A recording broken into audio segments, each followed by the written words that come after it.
কবরে এসে প্রথম প্রশ্ন করবে, মুনকার নাকির যখন চলে আসবে 40 কদম, যখন আত্মীয় স্বজনরা লাশটাকে কবরের মধ্যে দিয়ে 40 কদম চলে যায়, তখনই ফেরেশতা চলে আসে। এসেই পরীক্ষা শুরু, মার রব্বুক, তোর রবের নাম কি? আমরা বলবো রব্বি আল্লাহ। দ্বিতীয় প্রশ্ন, ওমা দীনুক, তোমার ধর্মের নাম কি? আমরা কি বলবো?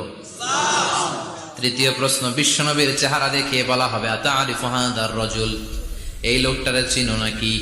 আমরা বলবো চিনি, আমাদের প্রাণের নবী। সব প্রশ্নের উত্তর তুমি পেরেছো। ফায়ুফসাহু লাহু কবরুহু 70 যিরান, আপনার কবরটারে 70 হাত লম্বা করে দেয়া হবে। ওয়ায়ুফতাহু লাহু বাবুন ইলাল জান্নাহ, আপনার কবর থেকে জান্নাতের দিকে দরজা খুলে দেয়া হবে।